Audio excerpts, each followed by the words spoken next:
Halo, habari. Karibu katika sehemu nyingine inayofuatia ya simulizi yetu nzuri ya Miracle's Daughter. Basi pale tulipoishia ndipo tunapoendelea. Baada ya kuingia ndani, yule mlezi alifurahi mno kumkuta mtoto mle ndani na hakuna kitu chochote cha ajabu alichokishtukia kutoka kwa mtoto Velina. Ila ukweli ni kwamba yule mtoto alikuwa yuko pale pale, ila wao hawakumuona kutokana na kwamba ni ubaya alikuwa anaenda kufanyiwa kule alikotakiwa kwenda. Basi yani Velina alikuwa ni mtoto wa tofauti kabisa. Alikuwa kazaliwa na zawadi ambayo hata ilikuwa haijulikani ni zawadi ya aina gani. Basi maisha ya mtoto Velina yaliendelea. Baada ya wiki 2 kupita, wale walinzi na mpiga ramli walifungwa miaka 5 gerezani kila mmoja kwa kosa la kutishia kuua. Dakika, masaa, siku zilizidi kukatika. Hatimaye ilipita miezi 4. Basi upande wa huku nyumbani kwa kijana Fakir, mke wa Fakiri sasa binti Halima, alipata uchungu. Ila bahati mbaya baada ya kujifungua, alijifungua mtoto aliyefariki. Yaani mtoto alikuwa kafia tumboni. Hakika ilikuwa ni maumivu makubwa mno kwa kijana Fakir na mkewe. Ila kutokana na kwamba walikuwa hawana namna, ilibidi wapige moyo konde na kuyaacha yapite. Siku zilizidi kukimbizana na masaa, hatimaye mwaka 1 ulipita tangia matukio yote yatokee. Mtoto Velina alikuwa kashakuwa, amekuwa kidogo na kamwili kameongezeka. Ila maajabu ya mtoto Velina alianza kutembea akiwa na huo mwaka 1. Kila mtu alikuwa haamini pamoja na kwamba alizaliwa njiti. Ila hicho ndo hakikuwa kigezo cha kumfanya yeye asitembee. Basi ndani ya kituo kile chenye watoto zaidi ya 200 ambao walikuwa wanalelewa pale, ila walezi wote na wafanyakazi wote wa pale walionekana kumpenda zaidi mtoto Velina. Kwanza alikuwa kachangamka, 2 alikuwa mzuri, 3 alikuwa hasumbui wala kulialia ila kama watoto wengine. Hizo zilikuwa ni sifa ambazo mtoto Velina alikuwa nazo.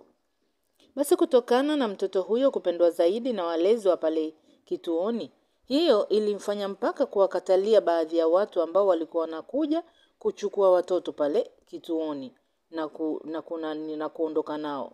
Wakawakatalia. Mnaweza chagua mtoto yeyote hapa kituoni, ila Velina ni wa hapa, hachukuliwi na mtu. Maana hii ni zawadi yetu.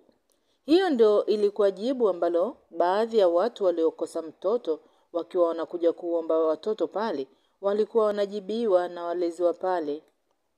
Siku zilizidi kusogea huku mtoto Velina akizidi kuwashangaza watu pale kituoni. Yaani alikuwa anazurula kila kona ya hilo jengo. Uelewa wake ulikuwa wa hali ya juu kuliko kawaida. Upande wa pili sasa kwa kijana Fakir. Kwa mara nyingine mke wake alijifungua mtoto aliyefariki. Yaani ilikuwa ni majonzi ya kujaza kindoo. Hali hiyo ilifanya Halima kupata kichaa kwa muda. Hatimaye miaka 4 ikakatika huku mtoto Velina akiwa katimiza miaka 5 sasa na miezi kadhaa. Yaani hapo ndio miujiza ya Velina sasa ilianza kuonekana na miujiza yake ilifanyika pale pale kituoni. Wale walezi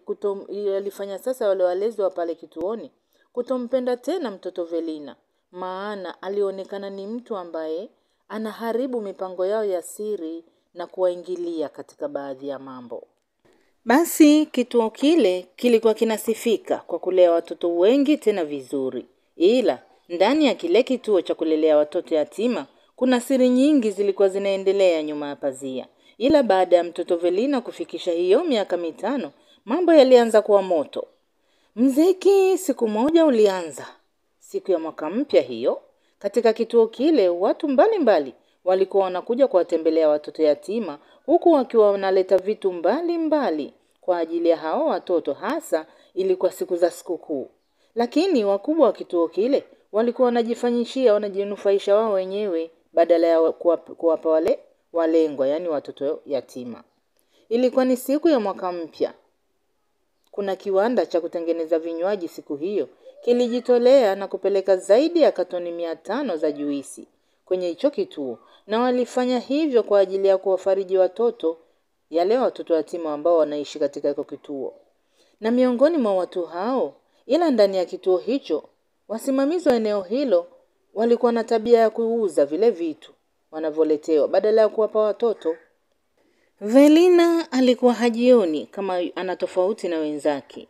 Yeye alikuwa anajiona yupo sawa tu, ila kuna mambo alikuwa anayafanya kikubwa na kujiamini, huku yeye mwenyewe akiwa anashangaa kayafanyaje.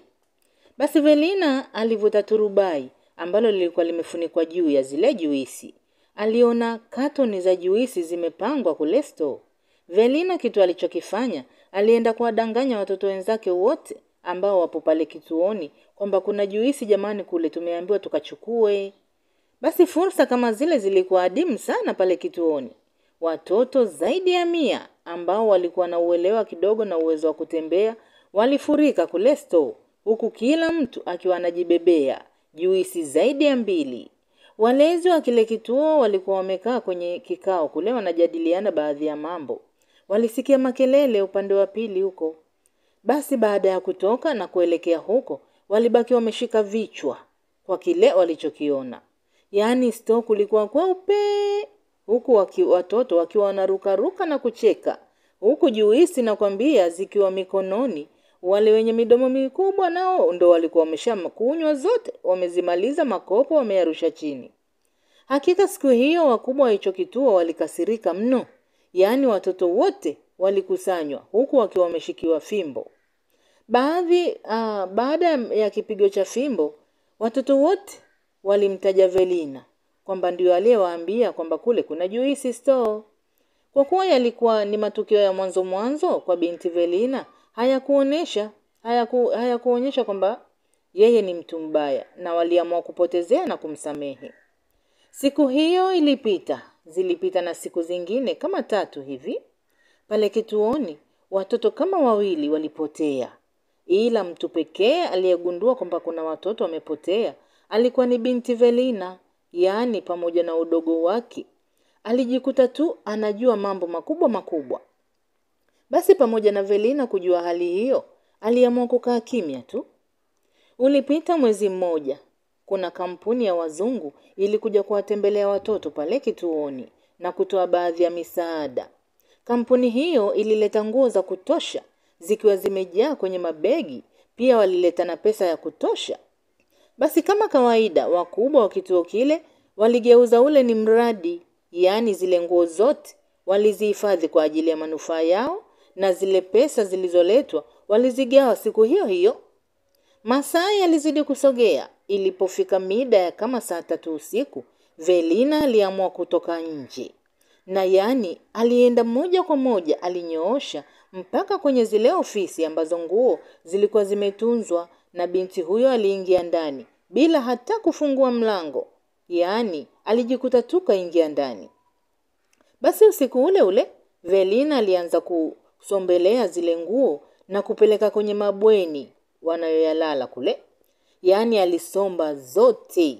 Baada ya hapo alianza kupita kitanda kimoja baada ya kingine akigawa zile nguo. Yaani alikuwa anagawa kama ndo anampima mtu hivi. Alikuwa akikupatia nguo lazima ikutoshe. Lakini hakika ilikuwa ni zaidi ya muujiza ambao mtoto huyo alikuwa nao. Kulipokucha tu, 1% kubwa ya watoto walivaa nguo mpya walizoletewa usiku na Velina. Ilikuwa ni kitu cha kushangaza. Walezi walipofika walikuta karibia kila mtoto kavaa nguo mpya. Na walipoenda kuangalia kule ofisini kwanza, nguo zilikuwa hamna. Na walipouliza mtu aliyetajwa kufanya hilo tukio, waliambiwa ni Velina. Basi kutokana na umbo dogo pia na umri wa Velina, hakuna ambaye alikuwa anaamini kama kweli yeye ndo kafanya vile. Wote wakawa wanajiuliza inakuwaje.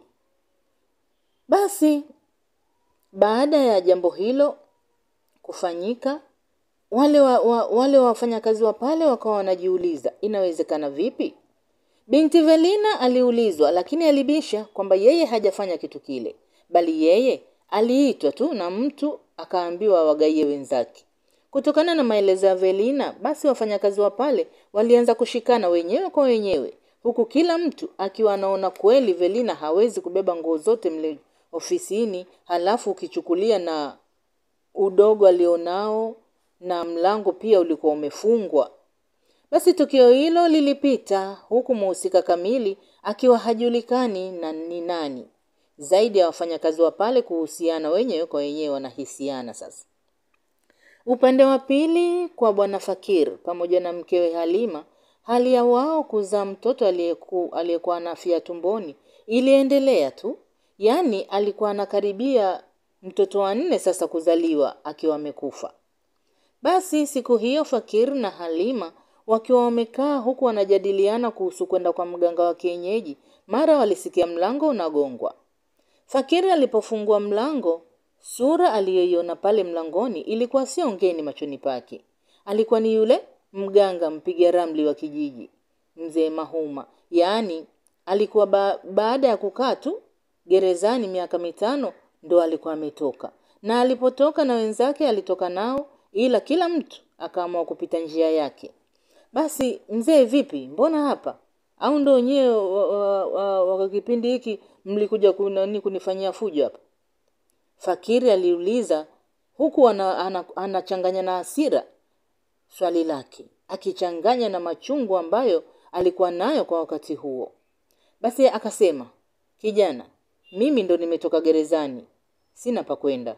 Hapa mjini sina ndugu, naomba nisaidie. Kwa leo tu nilale hapa tafadhali. Basi yule mganga mpiga ramli aliongea kwa kujitilisha huluma. Akasema, we mzee wewe, hebu tuondolee uchuro wako hapa. Aliyekwambia kwamba hapa kituo cha msaada nani? Ondoka ise. Halima, kama kawaida yake, kawaida ya roho mbaya, ndio ilikuwa tabia yake. Akasema hayo. Basi yule baba akasema, we binti una matatizo, una roho mbaya, una roho ya kutu. Ndio maana una matatizo ya kuzaa na kuzika. Na kutokana na roho mbaya yako, utaishi maisha yako hivyo hivyo. Mpiga ramli aliongea maneno ambayo yalimuingia Fakiri pamoja na mkewe Halima. Kwanza walijiuliza kama huyu mzee katoka gerezani, yeye amejuaje ile habari? Mzee, wewe umejuaje? Au wewe ndio unayemloga mke wangu? Fakiri alimkunja yule mzee kwa hasira, akamuuliza hivyo. Yule mzee akasema, yeye alijiroga mwenyewe kwa roho yake mbaya. Miaka kadhaa iliyopita, huyu si alimfanyia ukatili mtoto njiti huyu, na haya yanayompata leo ndio malipo yake. Mpiga ramli hiyo sasa ndio akawaambia. Basi aliongea maneno hayo yalimfanya Fakiri mwili mzima uingie ulegee na kumwacha yule mzee. Basi jamani, mimi naondoka, ila roho mbaya haina faida zaidi ya hasara. Mzee yule aliongea kinyonge huku akianza kuondoka, ila maneno yale ya mzee yalimfanya Fakiri na mkewe wamkaribishe ndani yule mzee. Basi walimkirimu vizuri yule mzee na kumpatia chakula kitamu, maana waliamini anaweza kuatiba kwa yale matatizo yao. Kabla hawajamuomba chochote, kwanza kabisa yule baba sasa ndo anasema, kabla mjaniomba chochote, kwanza kabisa tatizo la mkeo linatibika kwa yeye kujutia kile alichokifanya, ila ni kwenda kumuomba yule mtoto radhi. Maana nikiangalia katika anga zangu naona wingu zito mno, na yule mtoto sio wa kawaida. Basi mzee Goba yule kabla hata hajaulizwa ndio alikuwa ametoa maelezo hayo, maana aligundua kabisa kwa ukarimu wote anaotendewa pale vile ni kwa sababu wale walikuwa wanataka msaada upande wake yeye. Basi tukiangalia upande wa pili kwenye kituo cha kulelea watoto kule, kuna tukio lilikuwa limetokea, na hilo ndio lilifanya kila mtu atambue kwamba Velina sio binti wa kawaida. Kuna bweni moja ambalo walikuwa wanalala watoto pale kituoni, lilishika moto mida ya jioni hivi. Bahati nzuri watoto wote walifanikiwa kukimbia na kutoka nje kabla hata moto haujawa mkali.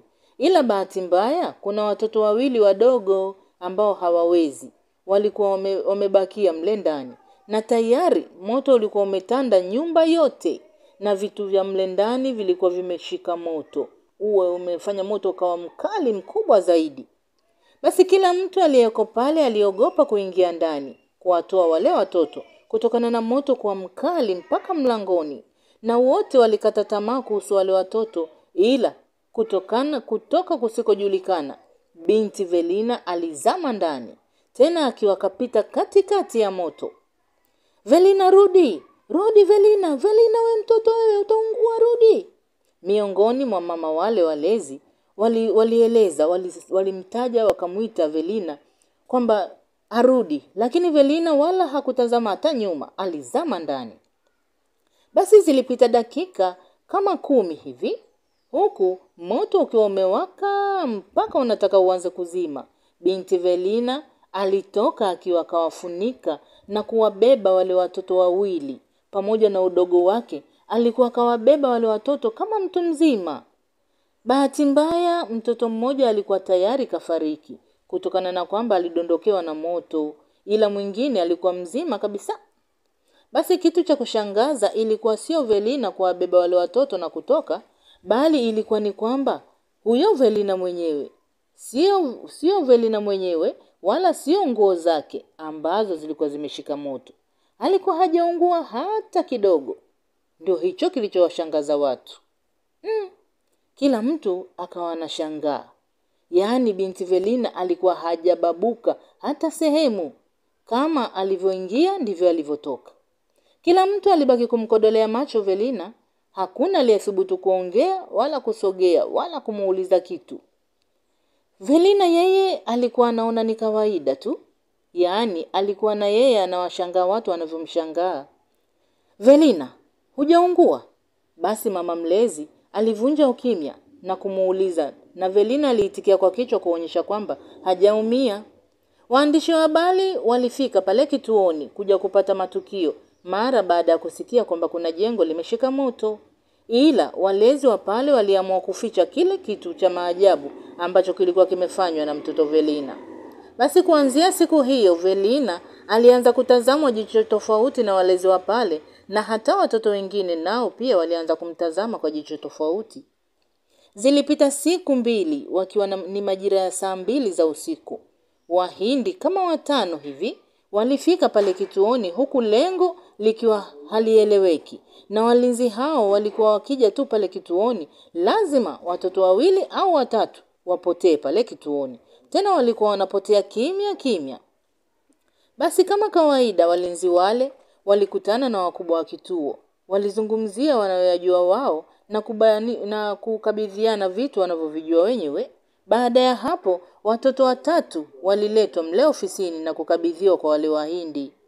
Upande wa huku bwenini sasa, binti Velina alikuwa kaona kwamba kuna watoto 3 wamechukuliwa, na Velina alikuwa kabisa anajua na hisi hilo jambo kwamba sio zuri la watoto kuchukuliwa. Na Velina alikuwa anaona kabisa kimoyomoyo kwamba binti wale wanaochukuliwa wanaenda kufanya kitu kibaya. Basi yeye mwenyewe moyoni akajisemea, sikubali. Velina alitulia kitandani kwake mpaka palipokucha. Ikiwa ni asubuhi hivi, Velina alikuja kuchukuliwa na moja ya walezi wa pale kituoni. Velina alipelekwa mpaka ofisini. Baada ya kuingia, Velina aliziona sura 2 zikiwa zimekaa kinyonge mno mlenda ofisini.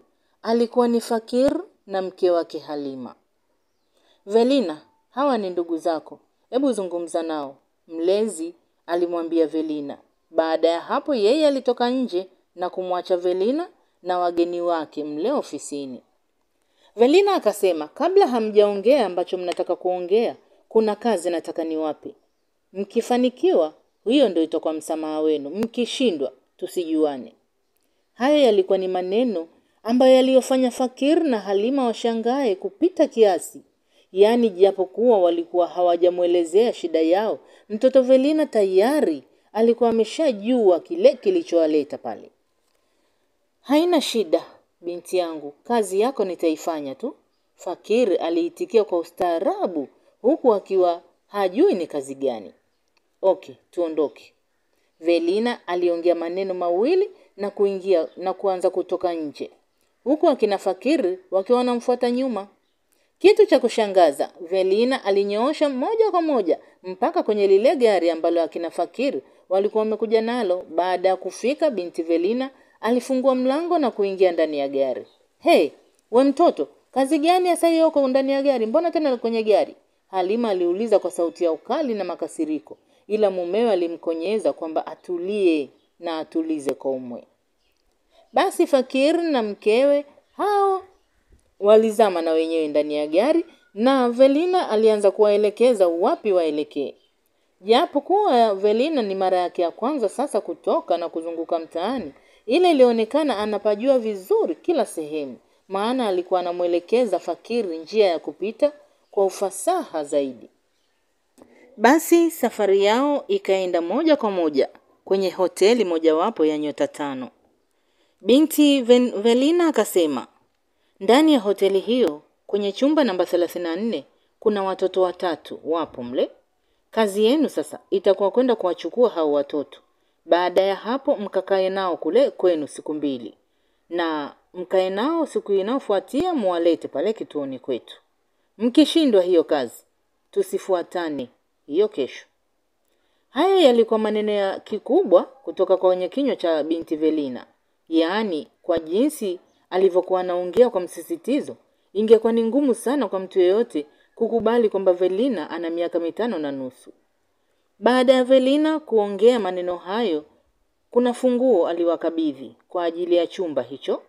Baada ya hapo alishuka kwenye gari na kuanza kuondoka, tena akiwa kauzu haswa. Basi Fakir na mkewe walibaki ndani ya gari wakiwa wanatazamana usoni, huku kila mtu maneno yakiwa yamemkauka.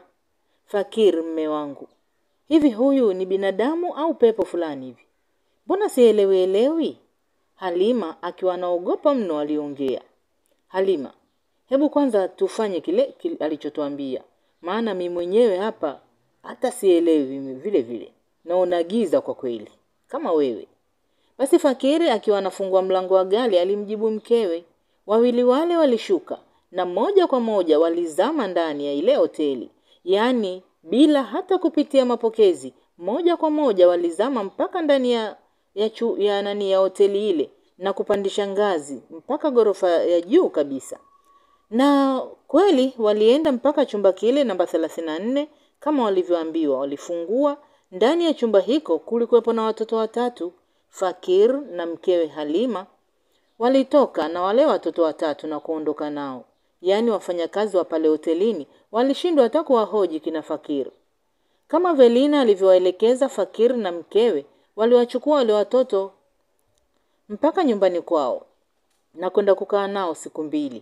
Ila kwa jinsi Halima alivyo na roho mbaya, hata hizo siku 2 aliona nyingi, tena aliona nyingi kweli kukaa nao wale watoto. Alijikaza hivyo hivyo. Basi baada ya siku kama 3, ikiwa ni weekend ndani ya kile kituo, walezi na viongozi wa pale walishangaa kuwaona wale watoto ambao wao waliwauza kwa Wahindi wapo pale kituoni. Kwanza ilibidi Wahindi wapigiwe simu kwamba jamani, imekuwaje watoto wapo hapa kituoni? Wahindi nao walishangaa kusikia watoto wamerudi na waliahidi kuja usiku kuwachukua tena.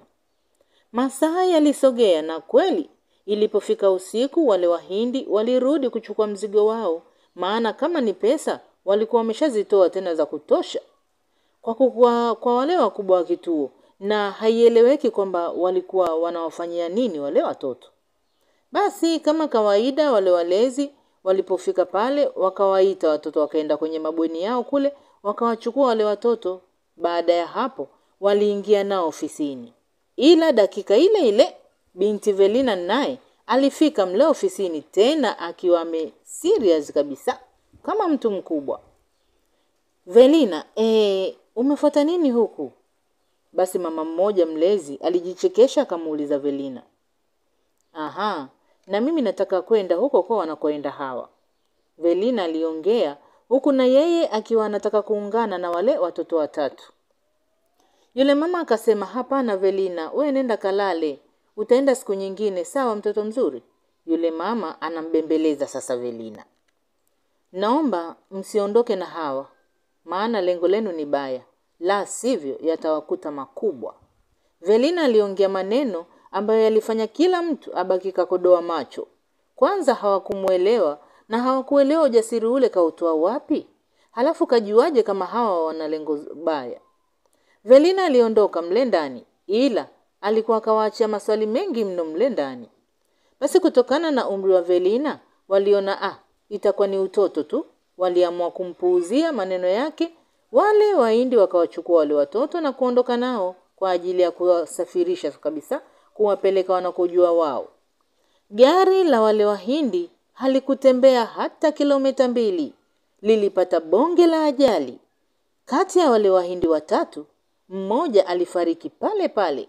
Mwingine alivunjika miguu yote, na mwingine kiuno na mgongo vilivunjika vibaya mno. Ila kitu cha kushangaza, wale watoto watatu hakuna hata mmoja aliyeumia zaidi ya kuchubuka kidogo. Hakika ajali ile iliwashangaza kila mtu aliyehudhuria pale. Hata hivyo, ilipofika asubuhi kila mtu alibaki anashangaa namna wale watoto walivyopona. Basi mshangao na taharuki ulikuwa mkubwa zaidi kwa wakubwa na walezi wa kile kituo. Na walishangaa wote ni kutokana na maneno ya mtoto Velina kilichotokea. Hakika kila mtu alianza kumuona Velina ni pepo, tena lisilo la kawaida pale kituoni. Basi wakubwa wa kile kituo waliamua kufukia na kuficha swala hilo kwa waandishi wa habari ambao walikuwa wanakuja sasa ili wapate habari. Baada ya hapo, baada ya jambo hilo kutokea, waandishi wa habari walipewa habari yote, lakini walipanga kumchunguza vizuri Velina. Siku zilizidi kusogea, huku binti Velina akiwa ametulia. Awamu hii ameonekana mtoto mtulivu. Wiki, miezi vilikatika, hatimaye mwaka ulipita. Upande wa huku kwa Fakir ilikuwa ni shangwe na vigeregere kwa wawili hao, kwa sababu Halima alikuwa kajifungua salama kabisa. Mtoto alikuwa na afya tele, safari hii hakufa.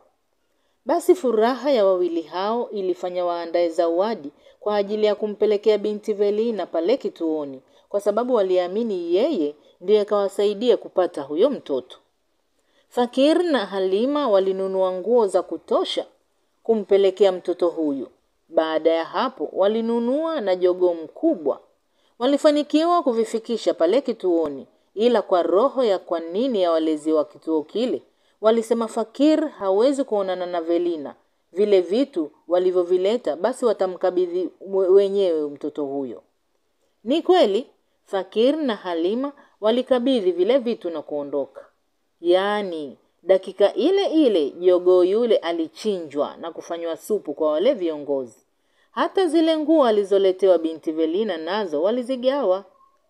Wengine walienda kuuza, wengine walipelekea familia zao. Basi siku 2 zilipita, huku Velina akiwa hajapewa hata taarifa kwamba kuna watu walikuja kumuona. Siku hiyo pale kituoni ilikuwa ni sherehe sherehe moja hivi ya mmoja kutimiza miezi kadhaa.